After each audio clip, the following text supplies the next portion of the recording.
Nesse vídeo eu vou trazer para vocês um comunicado ao mercado de BB Seguridade, um comunicado ao mercado de Eletrobras, um aviso aos acionistas de Unipar Carbocloro, um comunicado ao mercado de BMG, um fato relevante de Klabin, um comunicado ao mercado de Petrobras e outra informação relacionada a Petrobras, uma informação relacionada a Cogna, uma informação aqui bem relevante relacionada ao Santander, uma condenação, uma informação relacionada ao Banco do Brasil e trazer aqui os destaques do segundo trimestre de 2022 de WEG. Então vamos ao vídeo. Salve, salve, investidores! Como é que vocês estão? Sempre lembrando que antes de continuar, você clica no botãozinho vermelho de inscrever-se para ajudar esse canal, tá bom? Lembrando também que eu deixo aqui na descrição alguns livros que eu recomendo que você faça a leitura, bem como o teste grátis ali da plataforma AGF+, na sua versão 2.0. Eu deixo o link na descrição e no comentário fixado. Então vamos lá. A BB Seguridade trouxe aqui um comunicado ao mercado dizendo que vai divulgar o resultado do segundo trimestre de 2022 no dia 8 de agosto, vai ser uma segunda-feira,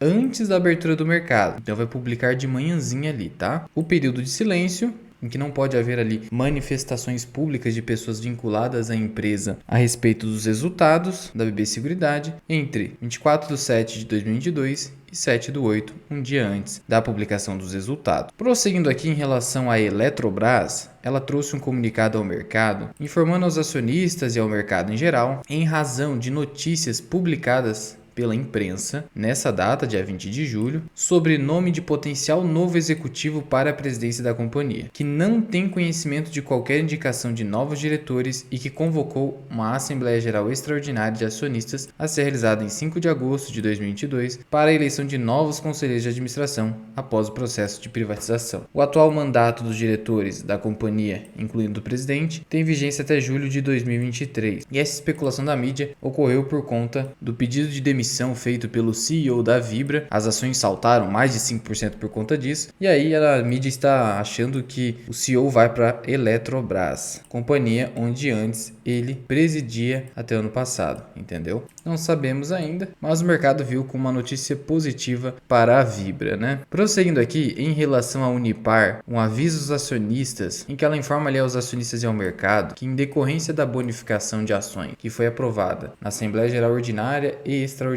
do dia 20 de abril de 2022, foi apurada ali então a sobra de 11.599 ações nominativas escriturais sem valor nominal, sendo 1.817 ordinárias, finalzinho 3, Unip 3, 711 ações preferenciais classe A, Unip 5 e 9.071 ações preferenciais classe B, Unip 6, as quais foram ali então agrupadas em números inteiros e serão vendidas na B3 em leilão a ser realizado no dia 21 de julho, que é a data de publicação desse vídeo. Então aqui ela vai vender as sobras das bonificações que foram pagas de Unipar nesse ano, e aí o saldo vai para o respectivo acionista que tem direito à bonificação. A data do pagamento ainda será divulgada pela companhia e o dinheiro vai entrar na conta da corretora, tá bom? Prosseguindo aqui em relação ao Banco BMG, um comunicado ao mercado em que, em continuidade ao comunicado ao mercado do dia 20 de outubro de 2021, onde o BMG manifestou ali que a sua subsidiária direta CB Fácil Corretora de Seguros e Negócios Limitada firmou a intenção de adquirir a participação societária da O2O Bots Inteligência Artificial Limitada, que é uma fintech que atua no desenvolvimento, licenciamento e manutenção de software especializado em chatbots com inteligência artificial para venda de produtos financeiros e de seguros. Então essa intenção de aquisição pelo BMG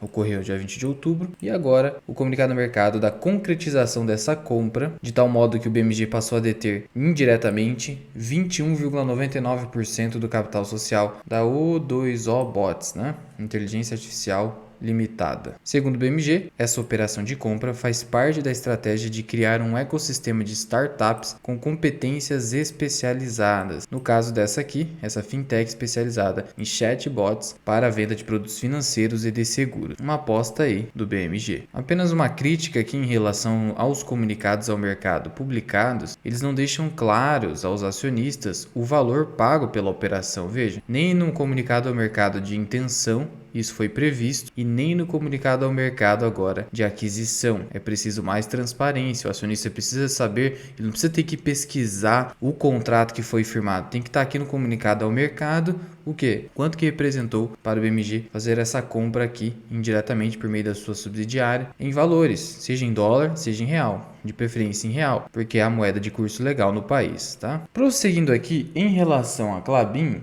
um fato relevante em que ela comunica aos acionistas e ao mercado em geral que o Conselho de Administração da Klabin, em reunião realizada hoje, dia 20 de julho, foi aprovado ali pelo Conselho a construção de uma nova unidade de papelão ondulado. É o projeto Figueira, tá? Novo projeto da Klabin para papelão ondulado, que hoje ali é o foco de qual empresa? Da querida Irani aqui, né? Cujo negócio principal hoje são embalagens e justamente embalagem de papelão ondulado. Esse projeto da Klabin será implementado na cidade de Piracicaba, em São Paulo. Segundo a Klabin, é uma localização estratégica para a produção, detendo 950 mil metros quadrados e condições de receber futuros projetos de produção de papel reciclado e capacidade adicional de papel ondulado. Só um adendo aqui, a gente percebe como é verdade quando o Barsi diz o seguinte: quando eu invisto em Klabin, eu já estou investindo em imóveis indiretamente. Afinal, a Klabin tem diversos imóveis dentro ali da sua estrutura patrimonial, dentro do conceito jurídico de estabelecimento, que é o conjunto de bens e direitos que compõem uma empresa. Por isso que na visão dele, para ele não faz sentido investir em imóveis ou fundos imobiliários, porque ao comprar ações de empresas, você está comprando também os imóveis que compõem a estrutura patrimonial desta empresa. Segundo a Klabin,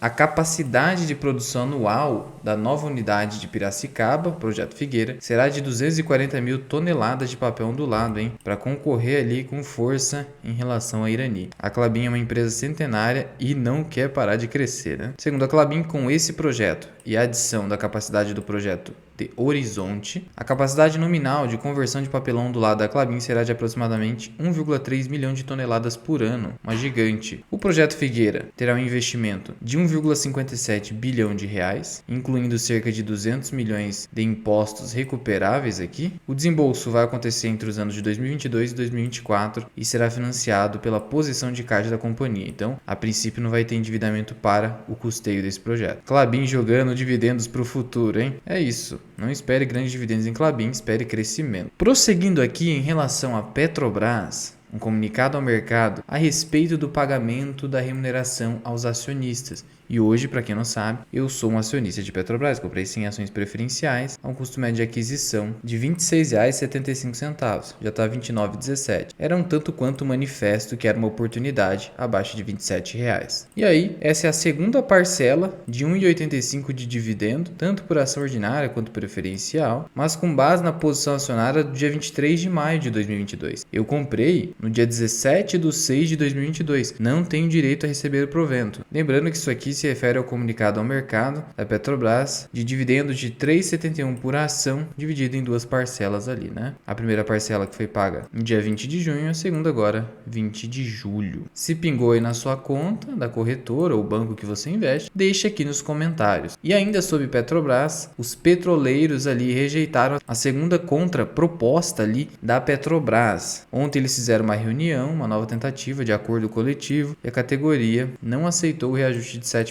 eles querem no mínimo 10%. E os petroleiros, o que eles estão pedindo de reposição? A inflação entre setembro de 2021 e agosto de 2022 e a reposição salarial das perdas nos 6 anos entre 2016 e 2021, equivalente a 3,8% adicionais. Então eles querem no mínimo 10% aí, não sabemos se a Petrobras vai ceder aqui, e aí você fica naquele conflito de interesse, né? É sempre bom ajudar ali o trabalhador. Às vezes você aí que está assistindo trabalha para a Petrobras de alguma forma e tem interesse nesse aumento. Por outro lado, se você é acionista, você não quer que o aumento seja tão grande. Afinal, a Petrobras acabará lucrando menos. Vai ter mais um custo para a companhia pagar ali antes de apurar o seu lucro. E aí então, são menos dividendos para você acionista, né? E aí não sabemos o que fará a Petrobras para contornar essa situação. Esperamos que isso seja resolvido logo. Prosseguindo em relação à Cogna, olha o que disse aqui o Goldman Sachs. Mantenha a distância da ação. Como vocês sabem, eu tenho ali uma posição pequena em Cogna, 1.400 ações, a um preço médio ali de 2,85. Estou perdendo ali quase 20%, a 2,32 atualmente. E E, como vocês sabem que me acompanham aqui no canal, eu aumentei um pouco a posição em Cogna, eu tinha apenas 1.100 ações, porque na minha visão o desconto hoje está muito grande em Cogna. E aí começa essa história aqui de recomendar venda em Cogna. Quem não se lembra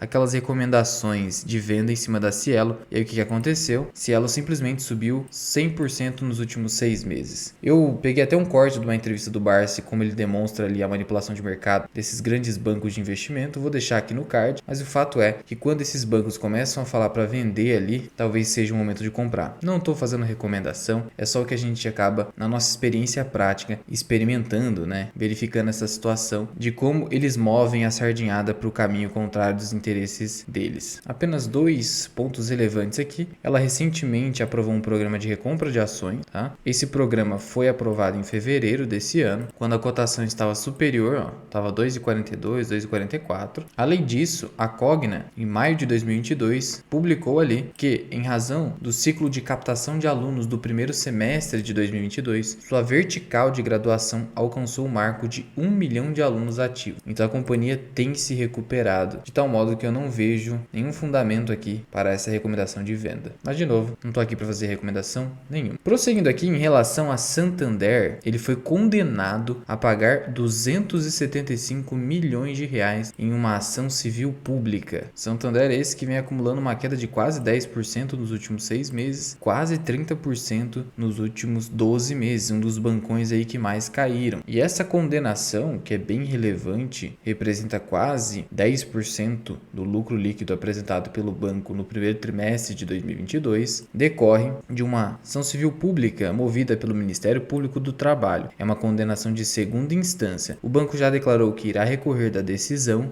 mas é de segunda instância. O recurso agora que cabe é para o STJ ou STF, a depender do caso. E essas instâncias não reavaliam fatos e provas, só questões jurídicas, questões de interpretação da lei, de tal modo que as chances de reversão são mais baixas. E essa condenação se lastreou numa investigação de metas abusivas do Santander, adoecimentos mentais e assédio moral a funcionários do banco, né? Isso aqui é bem ruim. Sabemos que a Justiça do Trabalho é extremamente protetiva, bem como o Ministério Público do Trabalho, mas ainda assim isso mexe na reputação do banco, né? E como já se esgotaram aqui as discussões probatórias, então aparentemente essas humilhações, xingamentos e ameaças de demissão foram comprovadas. Isso aqui é muito ruim porque muitas pessoas acabam não investindo numa empresa na qual ela trata mal os seus colaboradores, né? Confesso que até eu fico meio assim de investir, ou até manter cautela agora em relação ao banco, por uma questão mesmo de princípio, né? Claro que depois de uma condenação dessa, espera-se que não ocorra mais nenhum tipo de assédio moral, né? Mas a gente não sabe. Então, eu particularmente mantenho minha posição, não vou mexer na minha posição em Santander por causa disso aqui. Não vai gerar prejuízo aos acionistas, como eu falei, apenas 10% aqui. É relevante,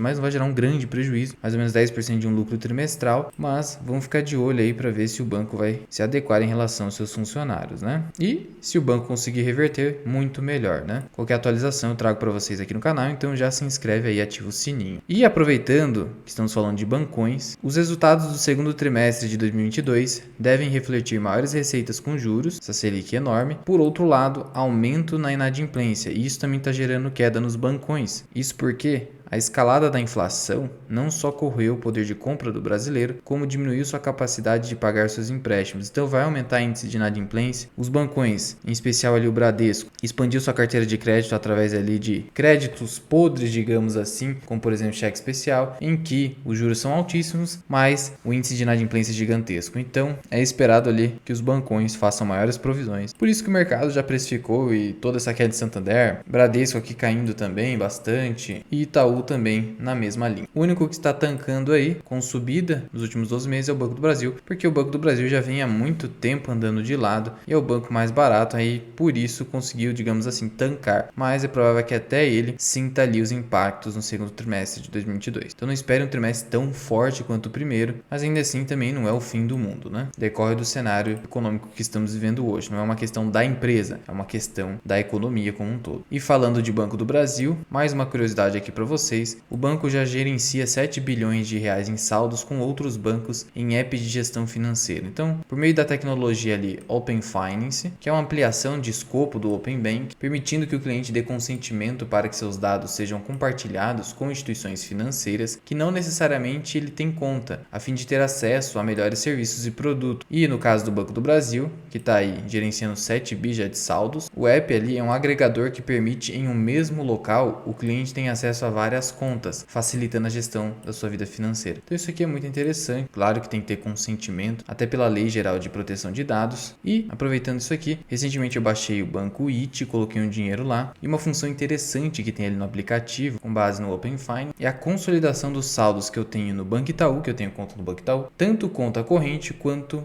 conta poupança. Isso facilita muito de fato a gestão financeira dos correntistas. E em relação à VEG, ela publicou os resultados do segundo trimestre de 2022. A receita líquida da companhia foi de 7,1, quase 7,2 bilhões, 25% superior ao segundo trimestre de 2021 e 5,2% superior ao primeiro trimestre de 2022. Então, cresceu receita, assim como indústrias home que eu já trouxe aqui para vocês. O EBITDA atingiu 1,2 bilhões. O EBITDA, que é o lucro antes dos juros, impostos, amortização e depreciação. É quase como o lucro operacional da companhia. Tem distinções técnicas, mas eu não vou entrar nesse ponto aqui com vocês. O fato é, no caso do EBITDA, ele foi inferior ao segundo trimestre de 2021 e 1,9% superior ao primeiro trimestre de 2022. Cresceu então o EBITDA em relação ao primeiro trimestre de 2022, mas caiu em relação ao ano passado. E a margem EBITDA também caiu. Por que a margem está caindo? Porque os custos de produção aumentaram. Ajustado ali pelos créditos tributários que a empresa tem, como não recorrentes, o EBITDA apresentou um crescimento de 14,5% em relação ao segundo trimestre de 2021. O próprio ROIC, que é o retorno sobre capital investido, teve um decréscimo ali, queda de 5,3%. O lucro líquido da empresa teve queda de 3,3%, foi de 912 milhões de reais, então caiu em relação ao primeiro trimestre de 2022 e caiu 19,5% em relação ao segundo trimestre de 2021. Então essa queda aqui foi significativa, mas é justificada pelo cenário macroeconômico atual. Então, com o crescimento de receita, isso comprova que está tendo demanda pelos motores elétricos da empresa. Por outro lado, ela não conseguiu manter ali uma margem EBITDA alta. Conforme destacou a empresa no mercado interno, a atividade industrial continua a apresentar boa demanda no Brasil, principalmente em segmentos importantes como agronegócio, papel, celulose e mineração. E aí, como eu disse para vocês, os aumentos nos custos das principais matérias-primas que compõem nossa estrutura de custos, notadamente aço e o cobre, em conjunto com a alteração no mix de produtos e o aumento dos custos com energia e frete, foram os principais fatores que contribuíram para a redução das margens operacionais no segundo trimestre de 2021, sendo que a companhia ainda informa que a continuidade dos programas de redução de custos ainda contribuíram para compensar um pouco todo esse efeito aí negativo nos balanços da empresa. A companhia ali mantém seu programa de investimentos, 226 milhões de reais em modernização e expansão da capacidade produtiva, máquinas, equipamentos e licenças de uso de software. Então ela mantém aqui, desde o ano passado, uma crescente de investimentos, chegou no topo aqui de 321 milhões de reais no quarto trimestre de 2021 e agora mantém ali pouco mais de 200 milhões por trimestre. A companhia mantém um caixa ali superior a 3 bilhões, caixa robusto, então não há nada com o que se preocupar aqui, Endividamento controlado também. As ações fecharam em queda por conta desses resultados, mais do que esperado, mas os resultados foram resilientes na minha visão. Nos últimos 5 dias ela está acumulando uma pequena queda de menos de 2%. Na nossa carteira, Philip Fisher é a única empresa aqui positiva, com 1,59% de rentabilidade. Magalu subiu bastante, hoje subiu 10%, por isso estamos perdendo, entre aspas, apenas 16%, e Mali Metal Leve aqui, quase 12%. Mas já vai deixando aqui nos comentários, você achou que os resultados de VEG foram muito ruins ou foram algo ali dentro do esperado? Em relação à condenação do Santander, o que você achou? Qual a sua visão a respeito do assunto? E sobre Cogna, você acha que tem que vender, como disse o Goldman Sachs? Conta aqui pra mim da Mirai. Muito obrigado por ter ficado comigo até aqui. Eu sou o Luan, esse aqui é o canal Mirai Investing. Até o próximo vídeo. Fui!